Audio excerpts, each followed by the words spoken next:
Hai guys, welcome back to podcast Edufan.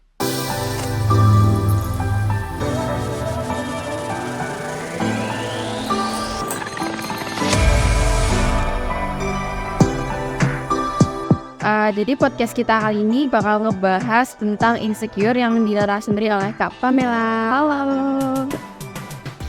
Kak Pamela gimana nih kabarnya? Alhamdulillah baik. Mana keranya? Aku juga alhamdulillah baik, sehat. Kak Pamela sehat? Alhamdulillah sehat. Alhamdulillah sehat. Kalau boleh tahu Kak Pamela ini kan cantik banget ya.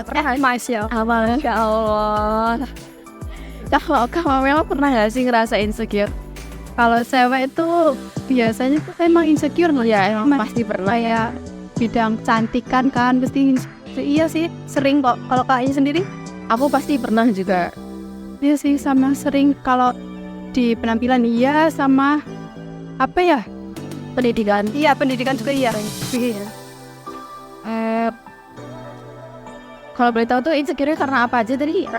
Karena Penampilan ya, kayak penampilan kan misal sekarang lagi sebagai mahasiswa ya. Sebagai mahasiswa kan pasti lingkungannya tuh bakal lebih luas nggak sih, kayak cewek-ceweknya kayak gimana gitu kan. Jadi kalau di lingkungan kampus tuh paling penampilan, outfit gitu kan, sama make upnya gitu lah. Kalau di sisi lainnya mungkin kayak ini loh, public speakingnya. Oh iya. Ya sih, kan kadang tuh ada orang yang mau ngobrol apapun di depan banyak orang, mau presentasi atau jadi narasumber di hal apapun gitu kan, ada orang yang kalau mau ngomong tuh nggak perlu nggak prepare, langsung bisa pros gitu loh. Nah itu aku Spontan gitu ya jalan. ini tuh aku insecure-nya sih paling kalau saran di hal kayak gitu sih. Jam-jam berapa nih Kak Pamela ngerasa insecure? Insecure bisa kapan aja sih, misal lagi kayak gini nih, terus ada orang lewat kayak ih masya Allah cantiknya gitu tuh, itu bisa kayak insecure. Tapi insecure-nya masih yang hal wajar Pak Mang gitu. Kalau misal di jam-jam tengah malam sih Sudah berawan ya. iya perempuan kan, kalau jam-jam lagi kabut-kabutnya sebelum tidur gitu kan, normalnya nggak ada kegiatan, Ciri-cirinya ini mana gitu loh, hal-hal yang nggak perlu dipikirin jadi dipikirin gitu. Terus cara ngerdainnya gimana tuh? Ngeredain kalau sekarang sih lebih ke cerita kali ya, cerita ke temen dekat atau siapapun gitu ya percayai gitu. Kalau enggak ya kayak mikir ke, kalau aku insecure di misal hal A gitu, nah aku gimana caranya biar bisa kayak gitu juga gitu loh, biar nggak kayak stuck insecure cuma buat di pemikiran doang gitu.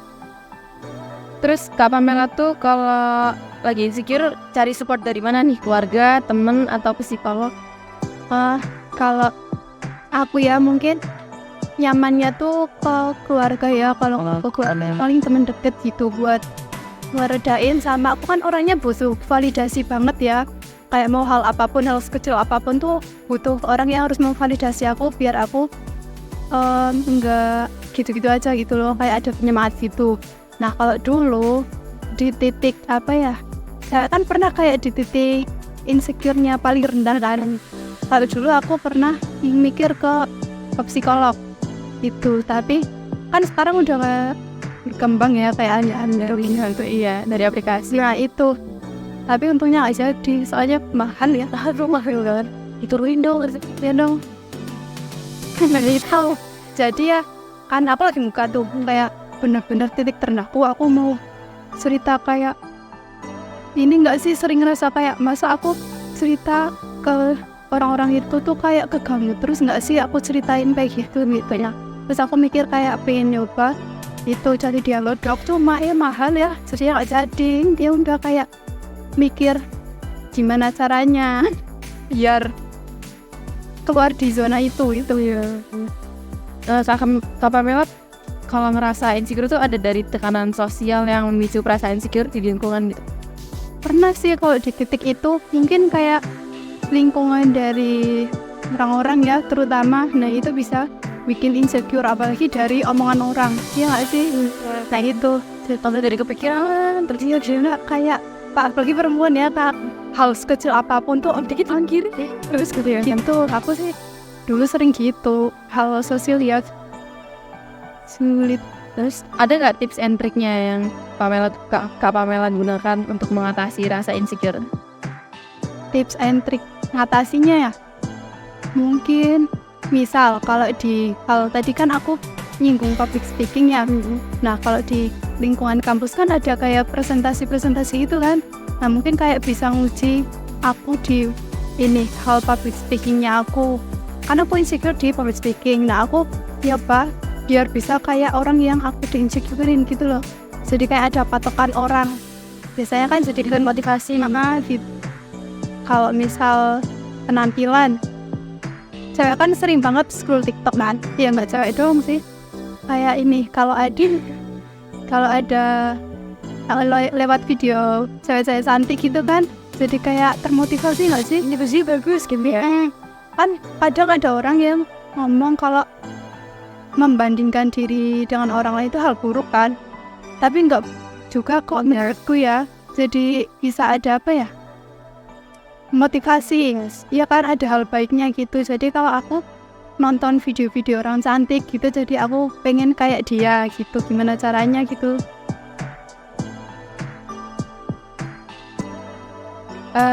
Gimana cara Kak Pamela ngerasa lebih worth it dari agak insecure pas lagi bersosialisasi di kampus? Kuncinya percaya diri aja nggak sih? Ya kan? Kalau misal kita lagi bersosialisasi terus mikir hal buruk sisi kita tuh malah jadi menghilangkan sisi percaya diri ya kan. Kayak gini deh contohnya, misal kita udah make baju atau outfit apapun yang bagus tapi kitanya sendiri nggak percaya diri, kan jadinya kelihatannya jadi jauh ya kalau jadi itu. Jadi kuncinya percaya diri aja. Terus apakah perasaan insecure dapat mempengaruhi kesehatan mental? Tergantung speknya dulu nggak sih, kayak misal insecure-nya tuh di bidang apa dulu ya, di hal apa dulu.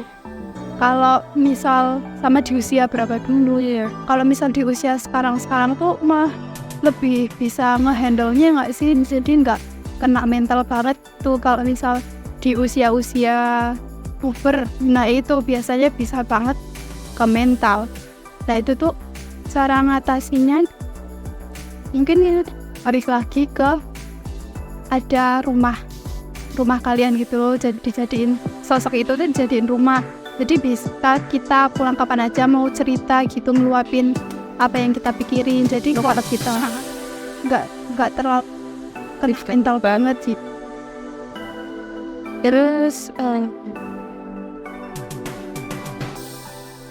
gimana perasaan insecure mempengaruhi pola pikir kita? Tergantung diri kita masing-masingnya itu nggak sih, kayak mau nge-handle-nya gimana. Tapi emang semua hal insecure tuh bisa mempengaruhi pola pikir kita kan. Kayak misal insecure tadi apa ya, penampilan. Nah itu kan kita kalau misal nggak bisa nge-handle-nya, kita malah jadi ganggu pikiran kita, jadi stuck kayak cuma ngerendahin diri sendiri, itu nggak sih? Nah cara biar nggak kayak gitu, usaha lah. Masa insecure cuma di pikiran doang kan nggak mungkin ya gitu. Jadi harus usaha dan niat di diri kita. Gimana cara ngubahnya gitu. Oh iya, bener. Terus kalau ada nggak sih standar kecantikan atau citra tubuh yang bikin perasaan insecure di kalangan wanita, di kalangan mahasiswa kita sebenarnya? Mungkin ini kali ya, kayak bodinya nggak sih ya, body goal gitu ya? Ya kan rata-rata kayak orang bodinya mau gimana pun, misalnya kayak body goals gitu kan, terus mau outfit apapun tuh tetap cocok aja nggak sih?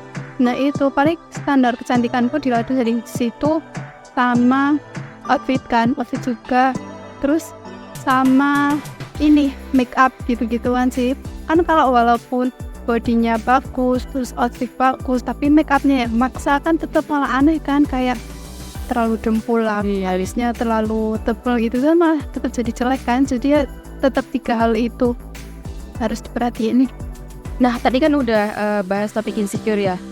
Kalau menurut Kak Pamela, perasaan insecure dapat menjadi sumber inspirasi atau perubahan positif nggak? Menurutku iya sih, insecure tuh nggak melulu buruk kok, kayak bisa menjadi perubahan di diri kita yang lebih baik gitu kan. Jadi kita nggak stuck di zona itu aja gitu loh. Jadi ya bisa ngarahin kita ke hal positif, tergantung pemikiran masing-masing juga sih. Tapi aku saranin kalau temen-temen ngerasain insecure tuh lebih baiknya jangan cuma dipikirin di kepala masing-masing, tapi kita harus cari cara buat keluar di zona itu. Betul banget. Oke, terima kasih Kak Pamela ya udah menyempatkan untuk jadi narasumber di topik kita di acara podcast kita hari ini. Untuk semuanya jangan lupa ya nonton podcast kita yang lainnya. Bye, see you. Bye.